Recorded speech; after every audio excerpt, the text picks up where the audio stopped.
అందరికీ నమస్తే. గరం గరం వార్తలకి స్వాగతం. ఇయాల కూడా మీకోసం చాలా వార్తలు పట్టుకొచ్చినాం. అంతకంటే ముందుగాల హెడ్లైన్స్. అక్కను దేవులాడుకుంటూ వచ్చింది సర్పంచ్ పదవి. మస్తు ట్విస్ట్లతోనే ఎక్కబోతున్నది కుర్చీని. పాత బైక్ ఇంజన్తో చేసిండ్రు బుడ్డబండిని. షెబ్బాష్ అని మెచ్చుకుంటుండ్రు వీళ్ళ తెలివిని. వద్దన్న వరదల నడిపిండు బండిని. ఈత వచ్చుడుతోని రక్షించుకున్నాడు ప్రాణాలని.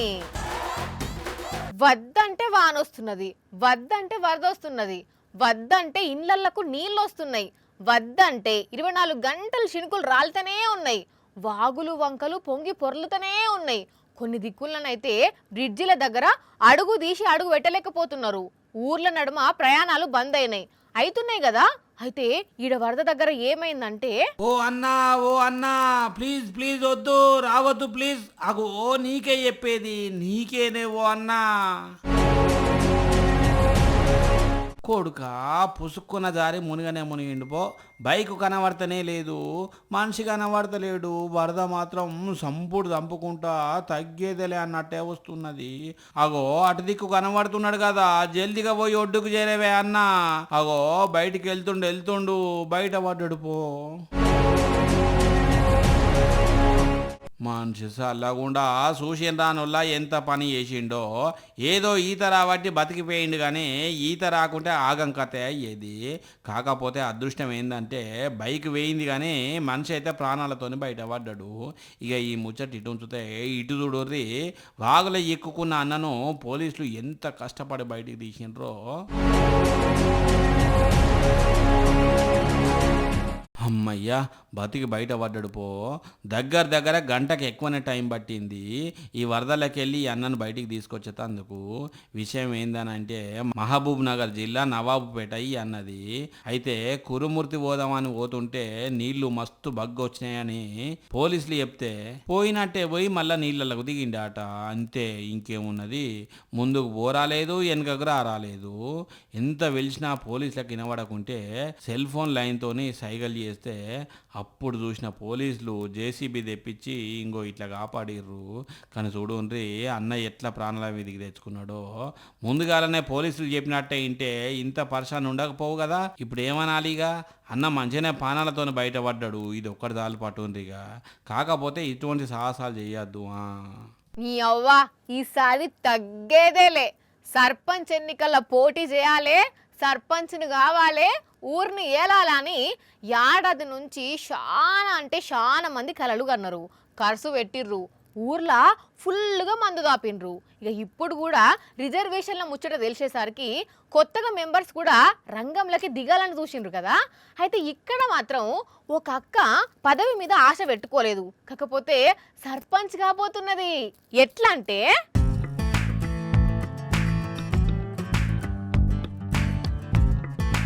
తెలంగాణ అంతటా సర్పంచ్ పదవి కోసం 10-20 మంది పోటీ పడుతుంటే ఈ అక్కకు మాత్రం ఏకంగా సర్పంచ్ పదవి ఎత్తుక్కుంటొచ్చిందుల్లో.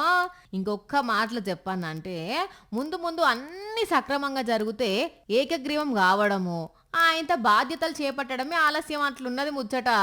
ఇంతకు విషయం ఏంటంటే వరంగల్ జిల్లా సంగెం మండలం ఆశలపల్లిల సర్పంచ్ స్థానాన్ని ఎస్సీ మహిళకు కేటాయించిరట. అయితే గమ్మత్ విషయం ఏందనంటే ఈ ఊర్లో ఈ అక్క ఒక్కతే మహిళ ఉన్నదట. ఇంకా ట్విస్ట్ ఏందంటే వర్ధన్నపేట మండలం రామారం నుంచి మల్లక్క, అక్క పెన్మిటి వెంకటయ్యలు ఈ ఊరికి 10 ఏళ్ల కింద వచ్చిర్రట. కాకపోతే వెంకటయ్య కొద్ది రోజుల కింద కాలం చేస్తే ఇప్పుడు ఈ అక్క ఒక్కతే ఉన్నది. ఇప్పుడు సర్పంచ్ స్థానం ఎస్సీ మహిళకే కేటాయించడంతో చాలా మంది ఇక ఏమున్నది ముచ్చట ఏకగ్రీవమే అవుతుంది అని అంటున్నారు. ఇంకో ముచ్చట ఏందంటే 2011 జనాభా లెక్కల ప్రకారము ఈ ఊర్లో 1807 మంది జనాభా ఉన్నట్టు, 350 మంది ఎస్సీలు ఉన్నట్టు అధికారులు లెక్కలు తెలిసిర్రట. కానీ వాస్తవంగా ఈ ఊర్లో ఎస్సీలే లేరట్నుల్లా. అధికారులు ఆ లెక్కలనే సరిచేయకనే రిజర్వేషన్ ఇప్పుడు ఎస్సీ మహిళకు వచ్చిందని అంటున్నారు. చూడాలే మరి ముందు ఏమైనా నిర్ణయాలు జరుగుతాయో లేవో గాని హక్క అయితే పెద్ద జాక్పాటే కొట్టింది పోన్రి.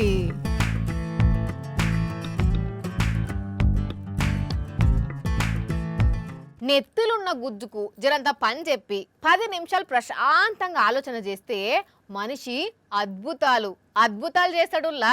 కాకపోతే మనకేంది, మనకేం వస్తుంది, అటు పోవాలి ఇటు పోవాలి ఈ పని చేయాలని చాలా అంటే చాలా మటుకు చాలా మంది ఇకమత ఐడియాలు చేయరు. ఒకవేళ చేద్దాం అనుకున్నా ముందుగానే ఇది అవుతుందా అని వెనకడుగేస్తారు కదా. సరే ఇప్పుడు వార్త ఏంటంటే 3 రోజుల టైం, 10,000 ఖర్చు, మూలన పడ్డ బైక్ ఇంజన్, పాడుపడ్డ బండ్ల సామాన్లు అతుకుపెట్టి అద్భుతమైన బండిని తయారు చేసి అదరహో అనిపిస్తున్నారు ఇగో గీ అన్నలు. అగ చూడుండ్రుల్లా ఎంత రామసక్కదనంగా తోలుతున్నాడో, బండి కూడా ఎంత రూపాడిగా పోతుందో. కేక్ ఉన్నదిలే, బుజ్జిగా చిట్టిగా చిన్న పోరలు జాతరలో కొనుక్కొచ్చుకొని తోలుకునేది ఉన్నట్టు. కాకపోతే ఇది పెట్రోల్ పోస్తే నడిచే బండి, అట్లా తయారు చేసిరు వీళ్ళు. లీటర్ పెట్రోల్ తోని 50 కిలోమీటర్లు పోతుందట. భద్రాద్రి కొత్తగూడెం జిల్లా చెర్ల మండలంలో పనిచేసే ఈ అన్నలకు ఆలోచన దడితే ఇంకో ఆలోచన చేయకుండా ఇగో ఈ పని ముంగటేసుకొని ఏకదం బండిని తయారు చేసిర్రు. అందరు సూపును వీళ్ళ వైపుకు తిప్పుకున్నారు. బండిని చూసినోళ్ళు సప్పట్లు కొట్టే పని చేసిర్రు. ఈ బండిని లోకల్ గా తిరగడానికి ఎక్కువ వాడుతుండేసరికి వీళ్ళకు గిరాకీ అమాంతం పెరిగిందట. అందరు వచ్చి వీళ్ళ దగ్గరనే బండిని సర్వీసింగ్ ఇస్తుర్రట. కానీ బండి మాత్రం సూపర్ డూపర్ ఉన్నదిలేనోళ్ళ. ఇట్లుంటారు తెలివి కల్లోళ్ళు. ఇసోంటి ఉపాయాలే చేస్తారు, విజయాలు సాధిస్తారు. వినాయక చవితికి తీరుతీర్ల గణేశుడి విగ్రహాలు తయారు చేస్తారు తెలుసు కదా. వినాయకుడి మండపాలను సుత రంగురంగుల లైట్లు పూలతో సజాయించి డిఫరెంట్ కాన్సెప్ట్లతోని డెకరేషన్ చేస్తారు. ఇక ఇప్పుడు దేవి నవరాత్రులు నడుస్తున్నాయి కదా. నిజామాబాద్ జిల్లాల అమ్మవారిని అక్కడ భక్తులు ఎట్లా అలంకరించిన రోజుడుండ్రి. మహాలక్ష్మి అవతారంలో కొలువుదీరిన దుర్గాదేవి అమ్మవారిని చూస్తున్నారా? డెకరేషన్ బాగున్నది కదా. అన్నట్టు ఈ డెకరేషన్ కోసం పెట్టిన నోట్లు పూలదండలు చూసిండ్రా? అవి ఉత్తిత్తి నోట్లు అనుకునేరు, అవన్నీ నిజం నోట్లే. అవునులా, అవన్నీ 10, 20, 50, 100, 200, 500 నోట్. శరన్నవరాత్రి ఉత్సవాల సందర్భంగా అమ్మవారిని 9 రోజులు రోజుకో అవతారంతోని అలంకరించి పూజలు చేస్తారు కదా. అయితే అందరి లెక్కన కాకుండా జర్రంతా డిఫరెంట్ గా చేయాలి అని అనుకున్నారు నిజామాబాద్ జిల్లా నందిపేట మండల కేంద్రం పాతూరులో ఉండే అమ్మవారి భక్తులు. అందుకే ఇట్లా 1,10,00,000 నోట్లతోని అమ్మవారిని అలంకరించారు. ఈ డెకరేషన్ చూసి మస్తు పర్సన్ అవుతున్నారు భక్తులు. ఇదే మొదటిసారి కాదు, పోయిన సంవత్సరం కూడా ఇట్లనే 1,70,00,000తోని డెకరేషన్ చేసినాం అంటున్నారు కమిటీ. ఎయిర్పోర్ట్ లో దిగినాక సెక్యూరిటీ ఆఫీసర్లు బ్యాగులన్నీ చెక్కింగ్ చేస్తారని తెలిసి సుత కొంతమంది బయట దేశాల నుంచి వచ్చేటప్పుడు దొంగ బంగారాన్ని ఎక్కడెక్కడనో దాచిపెట్టి అడ్డంగా దొరికిపోతారు. అట్లనే బ్యాంకాక్ నుంచి వచ్చిన ఒక ప్యాసింజర్ను శంషాబాద్ ఎయిర్పోర్ట్లో ఆగబట్టి చెక్కింగ్ చేస్తే ఆయన తాను ఏం దొరికినో ఎరికేనా? మీరే చూడండి. 8 కిలేట్ బల్లులు, 2 తొండలు, 1 గిరిడీల్ బల్లి, 2 తలకాయల తాబేలు. ఏంటి ఇవి? బల్లులు తొండలు ఎన్నడూ చూడలేదా అనుకుంటున్నారేమో. ఇవి మన ఇండ్లల్లా గోడ మీద తిరిగే బల్లులు, ఊరవతల చెరువులల్లో ఉండే తాబేల్లో కాదుల్లా. ఎయిర్పోర్ట్ సెక్యూరిటీ ఆఫీసర్లకు దొరికిన విలువైన విదేశీ వన్యప్రాణులు. బ్యాంకాక్ నుంచి శంషాబాద్ ఎయిర్పోర్ట్లో దిగిన లోకేష్ జయచంద్రన్ అనే ప్యాసింజర్ను సెక్యూరిటీ ఆఫీసర్ లాగబట్టి బ్యాగులు చెక్ చేస్తే ఇవి దొరికినాయి.